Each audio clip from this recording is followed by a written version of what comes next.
virulence de la troisième vague de coronavirus en République démocratique du Congo exige des mesures de précaution afin de mieux protéger la population congolaise. Devant la presse nationale et internationale, le chef de l'État Félix-Antoine Tshisekedi Tshilombo annonce avec regret le report de la cérémonie d'hommage à Patrice Emery Lumumba dont les reliques auraient pu être restituées, rapatriées et inhumées dans la période du 21 au 30 juin de l'année en cours. Ici, c'est pour vous dire avec tristesse que la situation est grave. La situation de la pandémie de Covid. Nous avons constaté une recrudescence des cas de contamination et malheureusement des cas de décès aussi. Comme je vous l'ai dit, cela a malheureusement eu pour conséquence le report de la cérémonie d'hommage à notre héros national, le Premier ministre Patrice Emery Lumumba, dont les reliques funéraires aurait dû être rapatrié dans son pays natal. Les hommages allaient commencer à partir du 21 juin en Belgique avec les autorités belges pour se poursuivre ici au Congo. Une cérémonie qui aurait dû être grandiose, qui aurait dû connaître la participation de tout notre peuple, parce que c'est ça que nous avions préparé.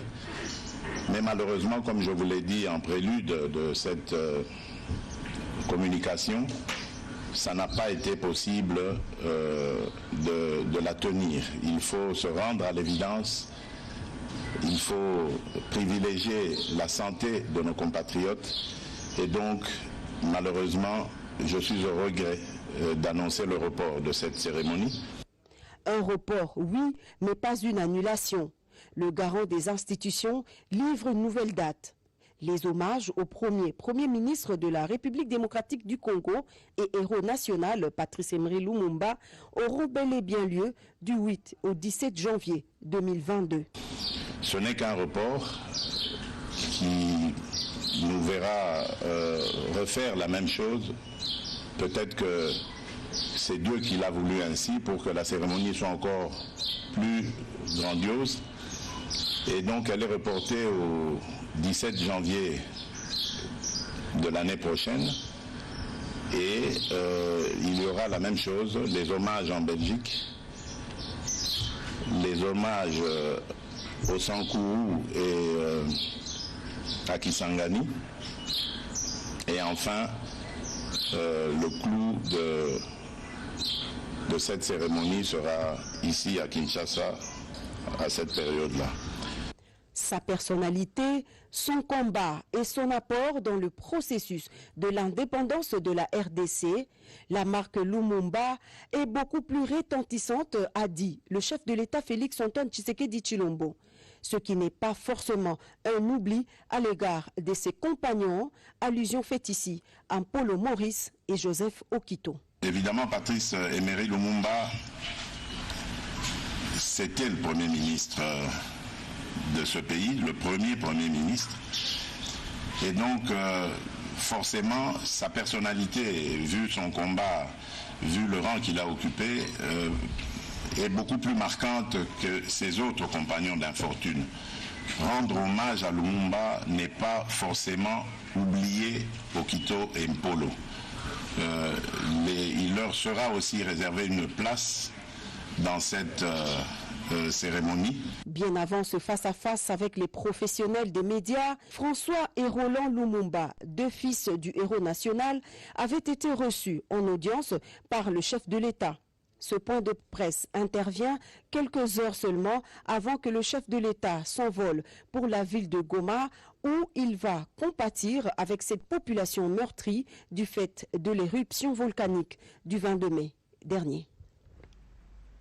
Pandémie oblige, en République démocratique du Congo, la Covid est parmi le quotidien de la population. Elle continue à faire des ravages et donc, en rapport avec la recrudescence des cas dus à la troisième vague, le chef de l'État, Antoine Félix Tshisekedi, parle d'une situation inquiétante qui nécessite des mesures plus strictes. Outre le vaccin, le chef de l'État parle d'autres mesures en accord avec les services spécialisés de surveillance. Regardez. Le nombre des cas infectés par le Covid-19 s'accroît au niveau des hôpitaux. Le relâchement dans le respect des mesures barrières par la population est à la base de cette recrudescence.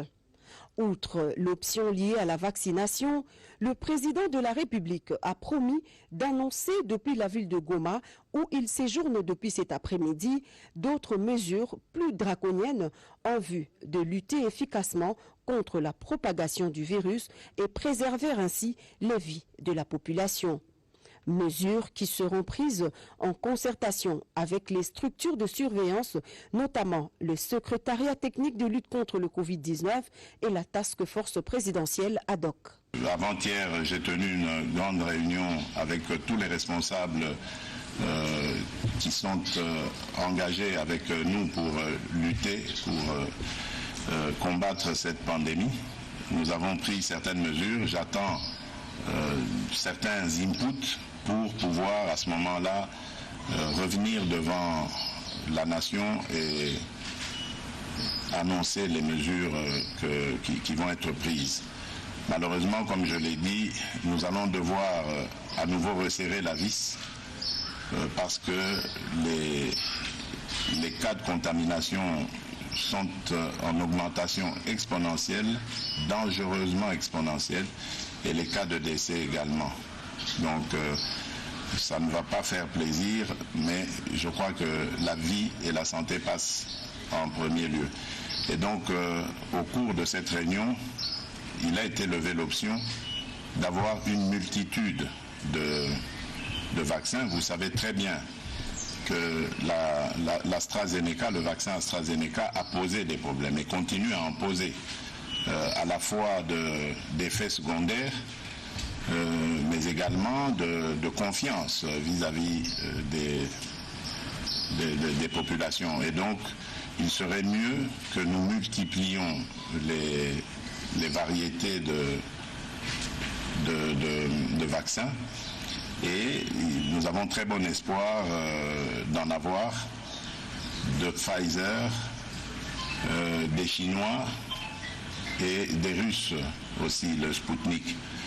Et donc à ce moment-là, nous communiquerons comme il faut, nous lancerons la campagne de vaccination et nous donnerons nous-mêmes l'exemple pour encourager les populations à le faire.